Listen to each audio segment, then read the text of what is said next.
For the purposes of this, I'm going to call you Eva. Yeah, is that okay?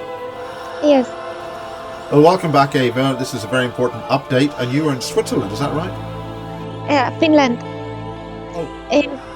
In Turku. I'm in Turku, Finland, about an hour from Helsinki.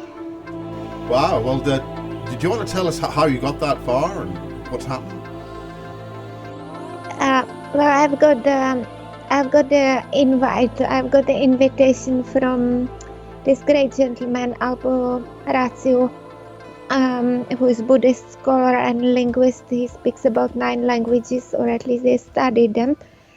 And while I was in Uruguay, we were searching for next place for me so that I could actually continue with my research. And yes. Because I lost so much in that operation in last 2 years. I lost my rented apartment in Prague. Things had to be put into storeroom, and different kind of things disappeared from my life, including my MacBook Pro, iPad Air that had to be sold in India for just nothing because I needed money for flight tickets. So I saved data on hard disk that we just managed to transfer to PC, to Windows-based computers. So that was another piece of hassle and difficulty that I had to go through text or pay the 40 euros just for that, or 45. And it's incomplete, but at least something positive was arranged. But now I'm in Turku, this beautiful historical town that was called Abo, and in historical past it was a capital of Finland. There is a Abo Cathedral in the town center that comes from 12th century. It's amazing old Gothic cathedral, and it's fairly peaceful and quiet place. So I'm a little bit squeezed for space here in a tiny apartment of this gentleman, and I'm trying to recollect my mind, also reconnect to people and find some resources to continue on my way and on my project. Well, that's a lot going on, Eva. So, really, what's exactly the purpose of what your research is all about? Well, as we did Basic 16 update last week, I think I've tried to present the information that I testified to previously in more, I would say, wholesome manner, so that the message actually comes through and out, because today's space science is more advanced than it was, say, 10 years ago. And our astrobiologists and astrophysicists worldwide are already coming with hypotheses of human origins in the stars. So I believe, this is my original information and data from Bodh Gaya 2002. I was the first person who actually brought this data to public awareness. So I wish that the message and the information I have is well received, that it stays intact, and that it gets that it becomes a part of our scientific and human awareness, and that it gets a chance to be explored. Okay, well, exactly what part of modern science are you referring to? Because, we're still launching tin can rockets. I think the only advanced ship that's in the public domain is Elon Musk, which can actually land back. But, and he can send a car up into orbit, allegedly. What aspect of modern science do you feel has caught up, which means that what you're talking about is going to make more sense? Well, I would say that space science, generally referring here to astrophysics and astrobiology. has advanced in its awareness in last 10 or 15 years rapidly. I think the way things were understood before were kind of had a rigid frame of a few theories. There was the Darwinian theory of evolution, and then there was panspermia, and then all the rest was viewed with a level of skepticism. 15 years ago, we were barely looking at the space, and they just started to search for so-called exoplanets. Now, after 10 years, there have been actually thousands and thousands of exoplanets already observed. Our, space scientists globally are able to even detect exoplanets that possibly contain water and that are habitable, that are in so-called Goldilocks zone. So they can host life. Some of them exist fairly nearby, some of them far away, and also their understanding of life and interconnectedness of life and the possibility of intelligent life surrounding us in this vast universe has advanced to that level that actually the mental field is far more open than it's been previously. Well, actually, I have to report that according to the BBC and Professor Cox, he's just done a BBC program saying Brian Cox, yes, famous. He's like, I've got no time for him. He's saying that no, you're wrong. There's only humans. Nothing else can happen in the universe. That's it, which is bollocks, frankly. Well, unfortunately, this planet is still full of, I would say, retrograde intelligence and awareness that makes people fight for their opinions and beliefs. So unfortunately, we can't get stuck with people of that caliber and terrorists and various faithers and truthers who believe in their religion. And for many of the skeptics, their skepticism just became a religion. They turned their skepticism to a dogma, and they religiously kind of stick with it. So and they believe in it. Yeah, that's the point. I mean, science is a dogma, but it's very relieving that you've been able to convince other scientists. But science is not a dogma. Science is investigation. Science is a scientific method, and collecting sequence. Science is about a logical sequence and a sequencing, whereas skepticism, in its extreme, can become a dogma, like every other, I would say, faith or every other doctrine. Now, the extreme of skepticism is with people who are doubting all of their existence, all that surrounds them, and I would say they end up in a kind of nihilistic awareness, or an awareness that does not have grounds. So, like in that kind of empty space, for them, where they are not aware of any higher organization pattern or a level of intelligence, or they keep denying it even potentially exists. In that kind of emptiness, anything can happen. Well, that's extremely wise material. Unfortunately, the public science that we're being fed, certainly by the BBC and such organisations, is extremely 3D and or retrograde, as you mentioned. So what part of your theories or experiences is linking up with science today, and how is that being received?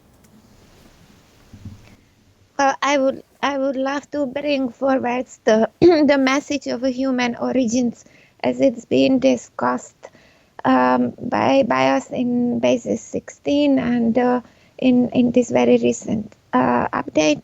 And this is what I saw in front of my eyes, that I witnessed in Bodh Gaya in January 2002, when I visited this giant mothership, a spaceship that brought us here, that had its own time-space field, and where I saw these beings who were our ancestors landing here on the planet in their previous, say, light plasma, biological plasma form, and that was very well defined.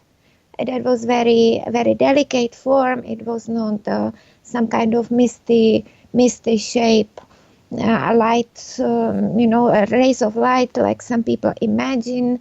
We also had very advanced technologies and a spacecraft, obviously, that carried at least 10,000 beings who were our ancestors. So I saw very well defined beginnings of and landing, and I had a full recall and full experience of us flying through space, being in the ship that had nothing to do with current human technologies, and landing here on the planet in times long ago, and basically being responsible also for the beginning of this very human civilization.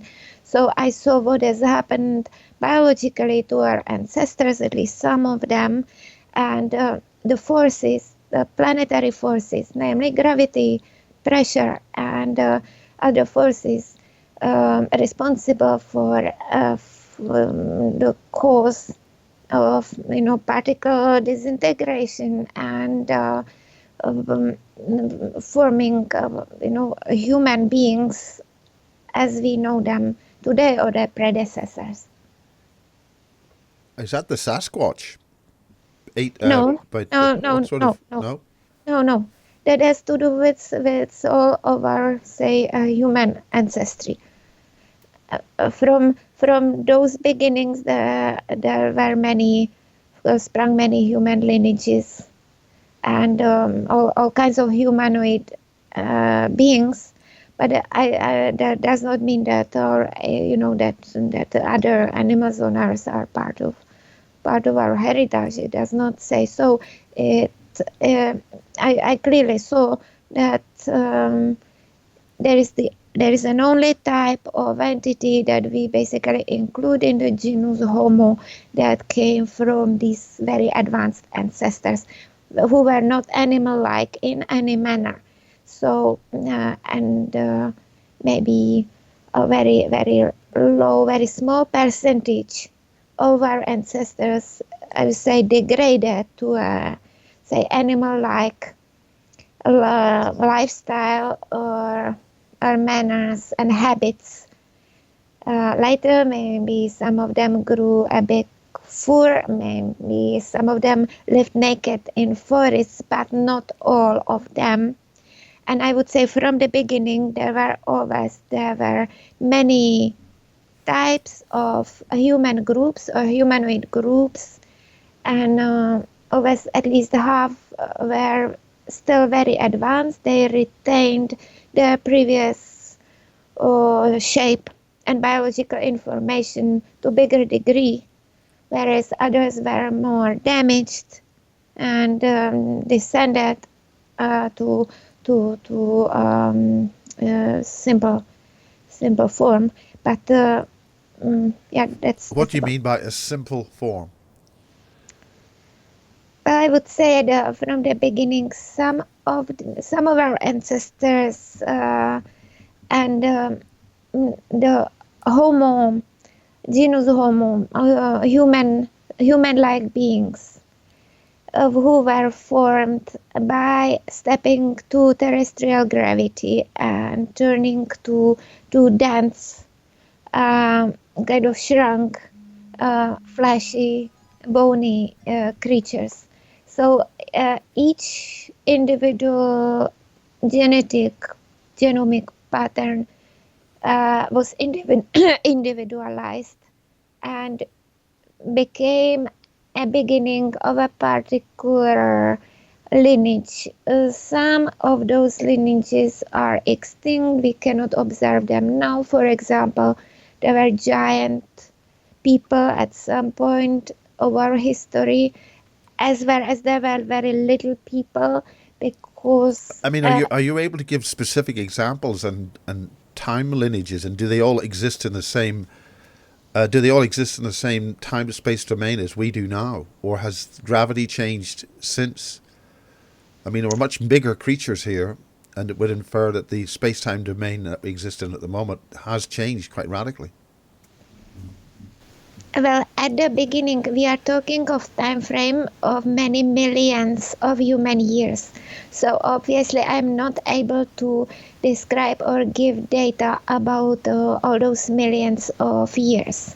But I can describe very well, consequentially and logically, what has happened right at the beginning, which is very important, because the beginning itself is the cause of all that followed.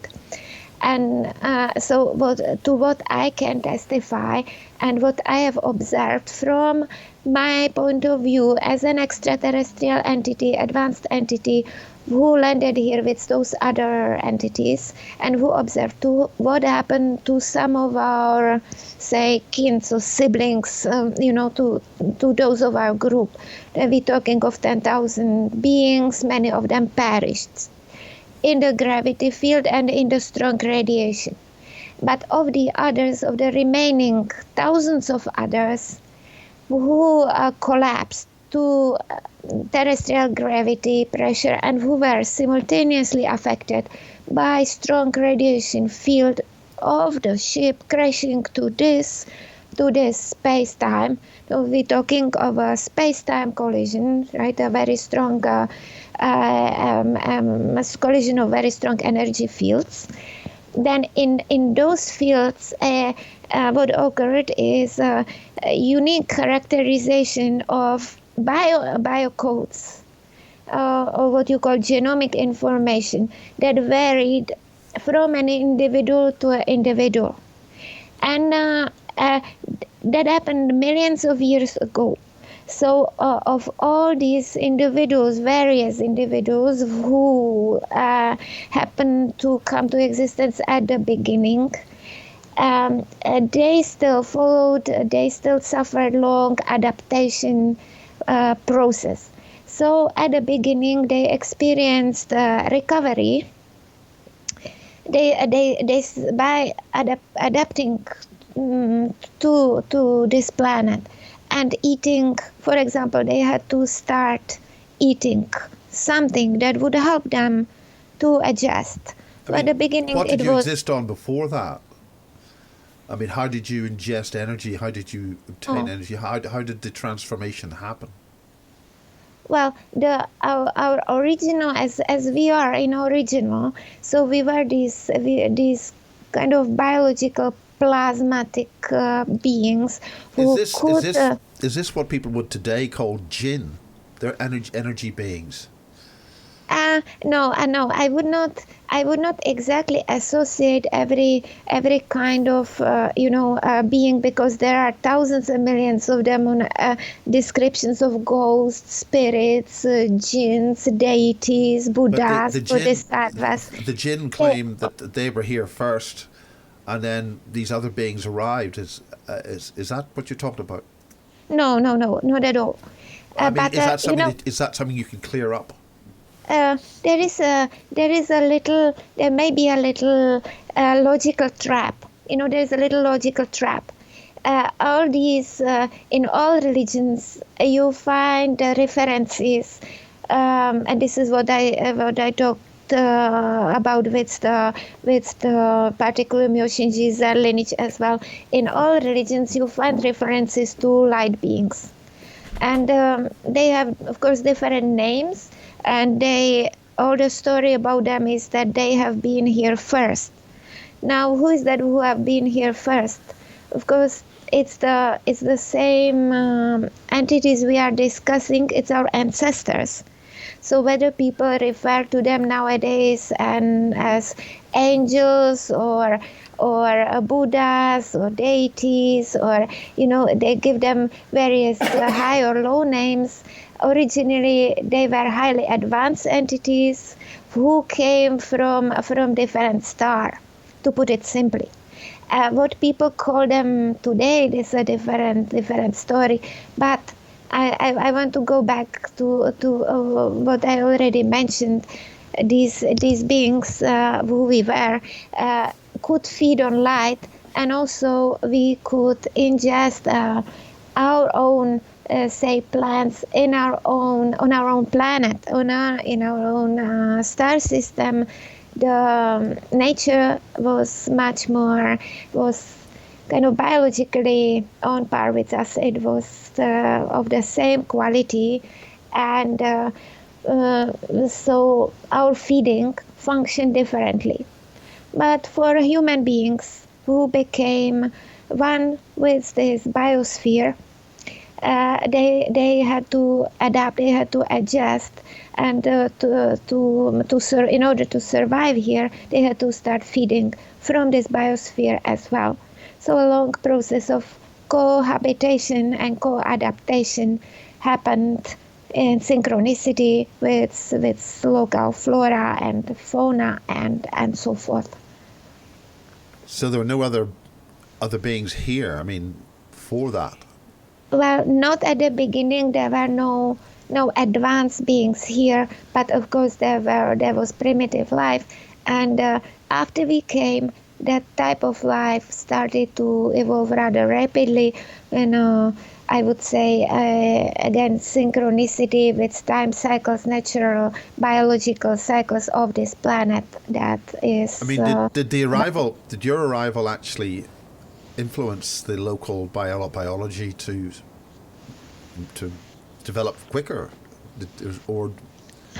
I suspect that it fostered more abundant evolution, that also biological information that we have actually left here, or that we scattered to the environment, because many of our ancestors involuntarily died and broke to pieces. So also our collision with the environment fostered evolutionary processes on this planet biologically. So what actually happened? Have you been able to work out over all these years what happened? Did Gaia, or did Sophie, the entity that the Earth is with, did it sort of bring you here to do that, to sort of trigger this huge jump in evolution? No. I just want to remain with my testimony. People like to. We all sometimes need the reasons. We searching for apologies to and reasons. Why are we here? I have been searching for that answer since I was a small child, asking the same question: why are we here? And people want to find a reason, excuse. But in fact, it was an accident. It was purely an accident, and we have landed on this planet because our mothership, our spaceship, was flying in space. It detected operational navigational error, and the system had to rest somewhere, and it found this nearest habitable planet of where we were flying through, and it decided to rest us on this planet for time being. So it was and thus we became stranded here.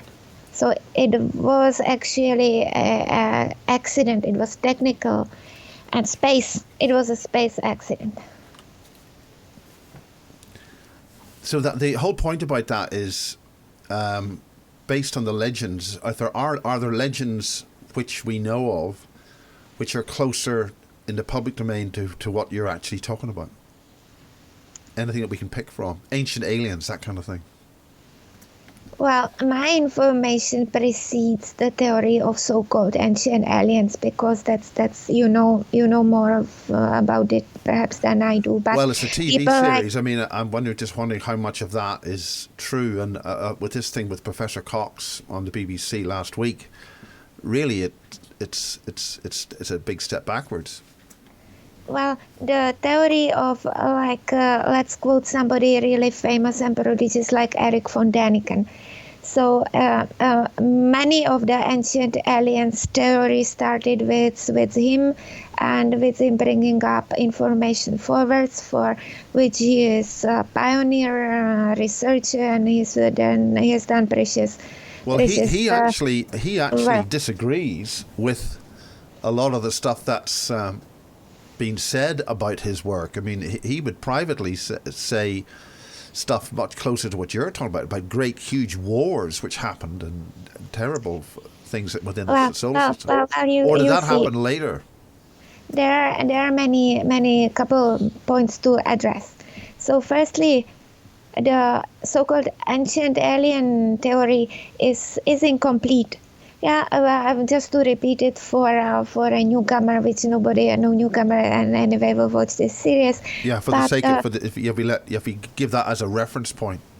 As a reference point, people believe that perhaps there were, primitive humanoids living on this planet, and then there was a descent of some other space visitors who then perhaps made it, or who were crossbred and who influenced this civilization and accelerated its evolution in a rapid manner, whichever happens on in accounts of visiting contact, interstellar contact that happens each time. Nevertheless, this is not the full truth. This is not the whole truth. Well, the whole point about this is to try and get to that truth. So do proceed.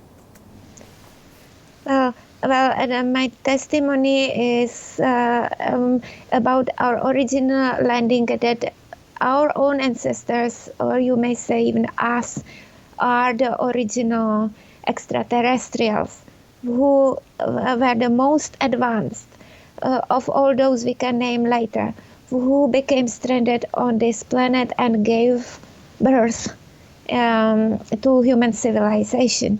So this is the core of the truth.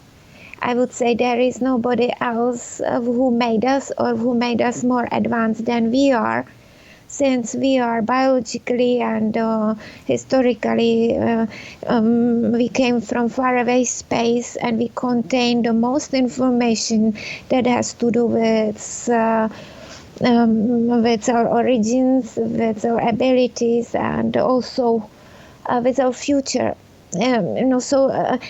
Another message to get out for humans: forget about being so geocentric, like the medieval church, and so anthropocentric. Just imagine for a second that the universe is teeming with life. So why would this planet be so very special that everybody would come here? That belief itself comes from this extreme geocentrism and anthropocentrism that is the same like the medieval Catholic Church dogma: only us are here, only us. Yeah, or the BBC's. Yeah, but imagine how ridiculously impossible it is. Look out, look to the starry skies, and just imagine for a second, this universe is full of various forms of life. Of course, not everybody out there are advanced, not everybody are capable of space travel, but we are just one of those who were very advanced, of who were and are and will be capable of far space travel, travel in space. Right. So a little bit more sunshine there. So let's boil down to the issues that you really want to get across on this update here in October 2018. So we're dealing with the original landings and the changes which happened, but there's been a lot of counter evidence about there couldn't possibly be any life out there, yet there's exoplanets, all sorts of things, information coming. Where do you stand in all that? And you've got major issues you want to update us on. So let's get to that. I think I have said it last time. So I've talked over, but there's been interesting, I would say, a rehash of information. For example, I can only start as a reference point with then my 2000 visit to our ancestral spaceship, which information I then brought to Europe in 2005 when I returned to Europe, since I was in Namgyal all that time. I was in Kalachakra temple in Namgyal monastery in Dharamsala. I only returned to Europe in March 2005. Then I got on computer 2006. Then I wrote my first article for the UFO case books with BJ Booth. Then in 2007, then I was invited by some UFO researcher in Indiana. Then the visit did not happen. Then I started to work with Barry King in 2007. I joined his private group. And in 2010, I say we published the report. At the same time frame, I was interviewed by Project Camelot and yourself in 2012. But I feel that in that time frame, the information was not appreciated, could not be appreciated very well. I agree. I think the UFO community is not up to speed on this. So let's make it up to speed now. Well, and also I have struggled with my descriptions, because obviously my human brain, or I would say I had a difficulty of describing that type of advanced information that I just to let you know to human language, right? Now I'm doing a little better, but. 8-dimensional physics, they're now talking about that publicly. They're talking about how an ET can be in Sirius and walk in through the wardrobe of somebody's bedroom using 8-dimensional physics. They're starting to explain that. So does that help you explain what you're trying to do now? Well, I can explain more of myself. I'm happy that other people understand multidimensional physics, but actually, as entities, we have understood hyperspace physics much better. It's more about my evolution, I would say, even linguistic evolution, how well I am able to describe these concepts to you before you lose patience. But and I was also encouraged by the leading SETI scientist, Dr. Shostak, to write a paper. And unfortunately, in the same time, very shortly after that, I lost my MacBook Pro, and I lost most of my backup. So I'm virtually still on the road. In that particular subject you just mentioned, Doctor Who, could you say that more carefully so people could reference that paper then publicly? Well, it's not a paper, but the paper is to be written by me, obviously. But I think I do better on in the kind of communication we have. Even though Dr. Seth Shostak, who was the chairman of the SETI Institute for 50 years, who are basically radio astronomers, who were searching for signals, or who are searching for intelligent signal, and but whose awareness and scientific, I would say, ideas now expanded largely to more advanced hypotheses, and many young open-minded individuals who are already preparing so-called contact protocols, and who are discussing the ethics and the law and incredulity of future extraterrestrial contact, with Dr. Shostak even casting a prediction that contact is bound to happen in next 10 years. So he put a certain timeline of conviction on the number 2000. Well, are you familiar with the work of Eamon Ansborough in Ireland? He's got a communication device which basically operates as a scalar communication device. And so he's positively using non-EM wave, non-electromagnetic wave or vector wave technology, which is transluminal, to try and make contact. Mm-hmm. But I'm not familiar with the name, but if you kindly send me the link, I'll be happy to look into what he is doing. But he's actually given some presentations to the SETI group. I think the first time was in Bulgaria or Austria, and also in the UK.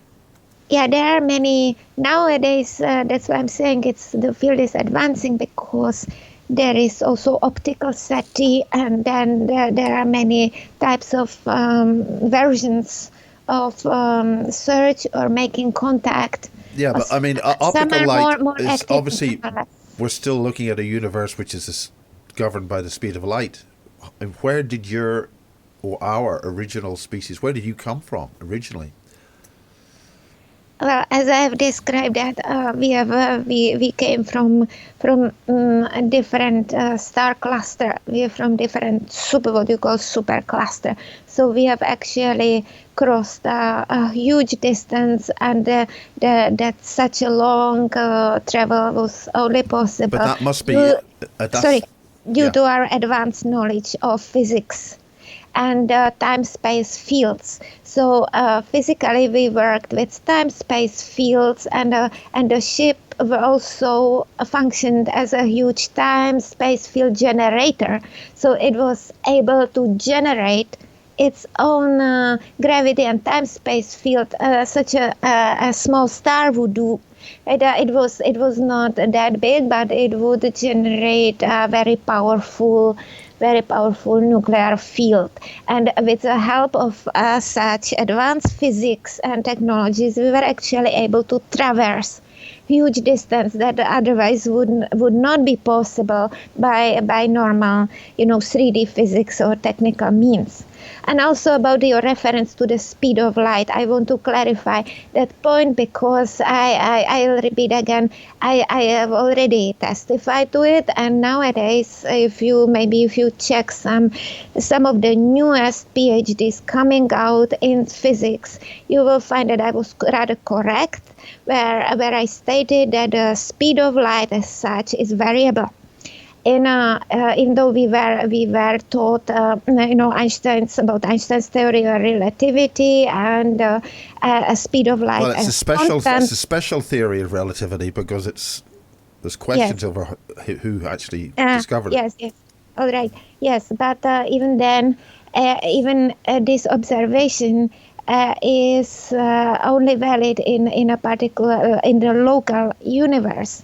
Now, what does every speed of light depend? It depends on the emitter, and the emitter is a local sun or local group of stars. I would say a local star or a group of stars.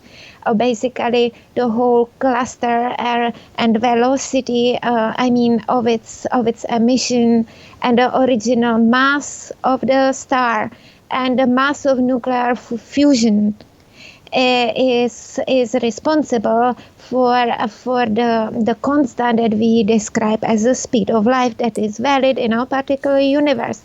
However, there are, what you say, the multiverse or universe where we really live in, the soup of universes, and who are like big bubbles what we call these star clusters and galaxies where these bubbles are floating. So the space is very, very vast. And each star mass originated with slightly different physical properties and qualities of slightly different mass.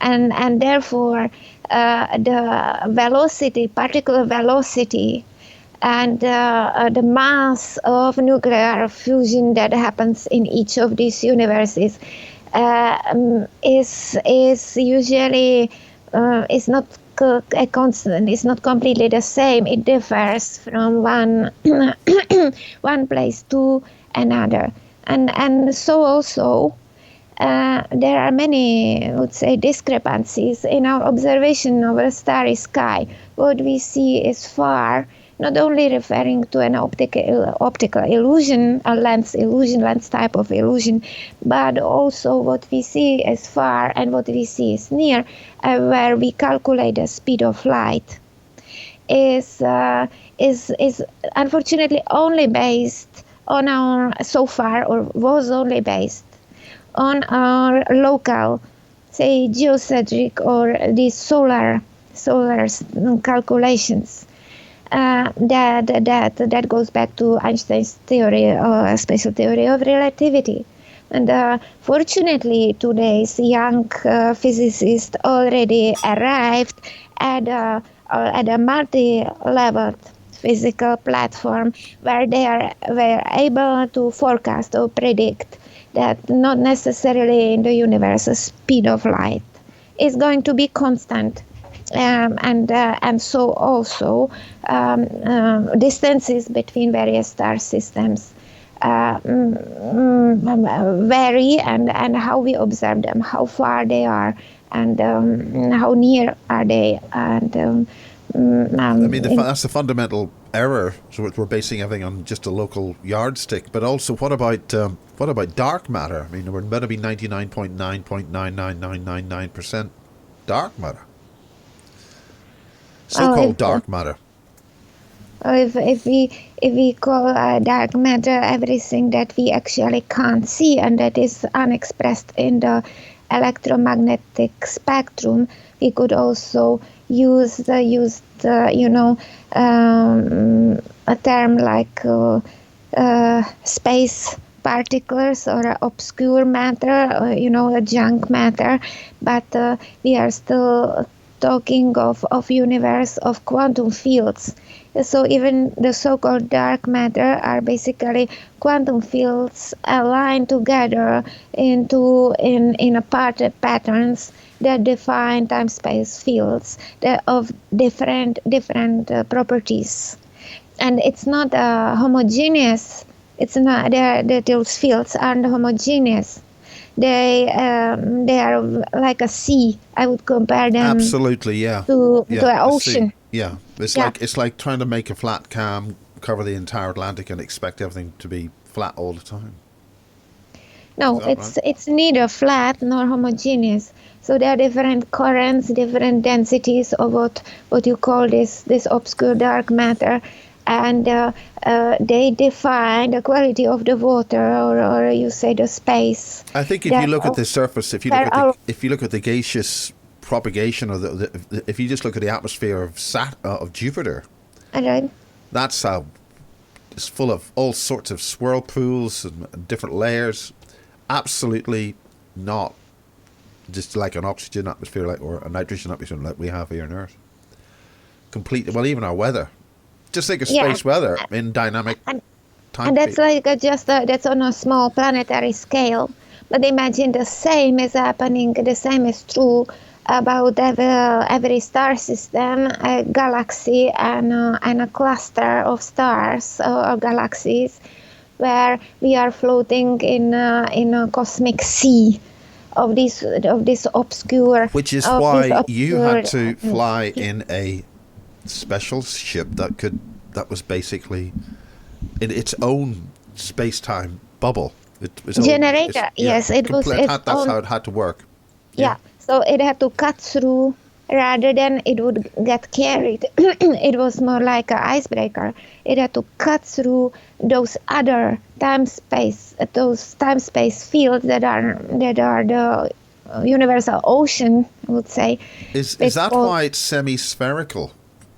Are there sort of engines on one side, or what? On the bit the flat bit? If I could be crude. I think the field it generated was more like a bubble, but obviously for its ergonomy, it served the purpose, the best, the landing purpose and everything. It was extremely durable, and it could survive thousands of its years, millions of its years, without being destroyed in space. So our technologies were, unlike today's human technologies, were based on safety measure. Basically, they were built with an idea that no matter what, they have to protect us and they have to protect the life they contained. So even in a case of accident or a crash landing, as we experienced at the end, we were at least kept safe, even if the ship's guiding mechanism was somehow compromised. So where does that bring it sits today? You've got the new sciences, the people coming up to speed with what you're talking about. What does this bring us to now, and what's going to happen in your immediate future with regard to that?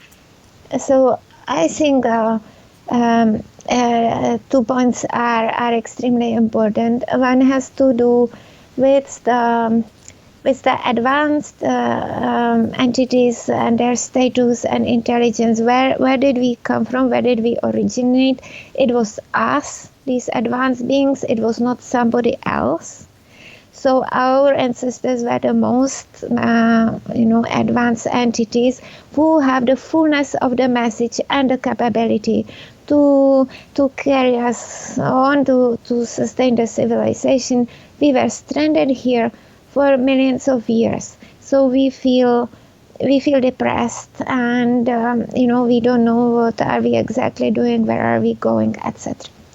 The second important part of the message that has to do with future, and that I've mentioned in our previous chat a week ago, is that there is a rehash of this memory, this event coming up from both experiencers. So I have got several other people talking to me over the years who are very, I would say, very rare, but very genuine being. None of them has exaggerated their message. None of them appeared on social media saying, I'm having contact with aliens. But a few of them described that they remember the original landing. And the future, what's the future of the message? At the same time, this mothership, the craft, has been witnessed by independent witnesses. So it may be there is a rescue mission, as I also have questioned why exactly did the 2002 Bodh Gaya even happen? Why was it possible? How possibly could I have seen in this very specific time frame our history? Why did it happen now? Do you think it was a message? It was a message sent? It was an echo, a pre-echo of the arrival?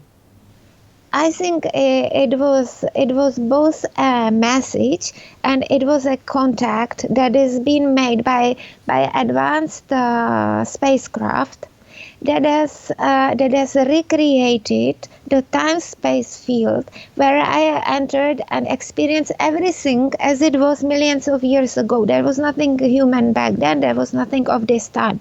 It was just as it was. At the same time, I know of other people have witnessed this spacecraft. So, as you say, there was a strong indication that this was an echo of a forthcoming contact or a contact, open contact experience for mankind, and a rescue mission which will be very open to entities who have lived here, advanced entities who have been stranded here for a very long time. Maybe some of them want to go home. I'm not saying everybody wants to go home. How do you know it is what you say it is and it's not some other trap? Well, I can only speak for what I have actually seen firsthand and what I testify, and from this I am saying it was a reflection, it was an echo of past and an echo of future. I know it's a little difficult to explain, but we are not talking in 3D or 4D time frame. We are talking in a more advanced time beyond time, alternative time frame, where things are valid both in the past and in present and in future. So they exist in a parallel dimension beyond our limited 3D, say linear human time space, and in that it's also been kind of confirmed, or I've got more information from others, even during my recent stay in South America, that surely, certainly, there is past, present, and future, and as it is in the human horizon, so it is also in the space horizon, and there will be bigger event that we can. Is there any way that we could get all those people together to talk about it? Well, I would love to do that, but I have to say that many of them are either caught in their own life situations, as even I'm virtually still on run at the moment, or they are very sensitive, and not everybody wants to come open on cameras. Interesting, but I would gladly invite the concerned party to support my message. Perhaps it will be possible in some future, but more likely there are more entities who are like me, who do not talk. They do not talk as much as I do. Well, as we say, horses for courses, but is there anything that we can do, or I can do, which would assist that in a positive way, in closing? I think that I hope that sending out this information serves as an invite to all concerned within the public and the scientific and the alternative community, and people who really ask the question, where did we come from? Not people who believe that we were created, or that we are a product of somebody. People who have a sovereign awareness, sovereign independent awareness of our ancestry in stars, who are aware of the fact that we are highly evolved beings, and who came from somewhere and want to go somewhere, wherever the future is, that we are ethical, spiritual beings, and etc., etc. Invite all those to discussion, to bring their information forwards and focus on the better future of humanity is that I hope and wish for. Despite or regardless of what's happening on the planet, at the same time we are dealing with many barbarian groups, terrorist governments, warlike creatures. They have been here since the beginning. They have been the most damaged. They have been arrogant. They are struggling for material possessions. They are arguing about their little funds, about their little life prospects, about hunting for their fish. But of those who have some higher interests, please do not give up, because there is greater future. So I hope that this message will bring more information for like-minded entities and individuals worldwide. Well, I don't think there's anything more that can be said after that. Thank you very much indeed, Eva. And we'll leave it for now and wish you good travels. Thank you, Miles.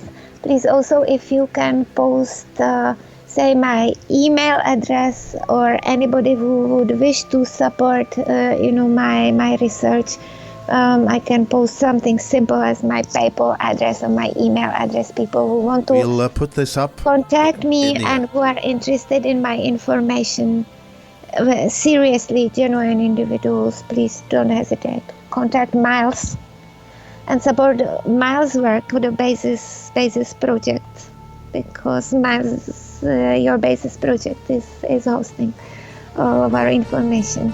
And please contact us. Thank you very much.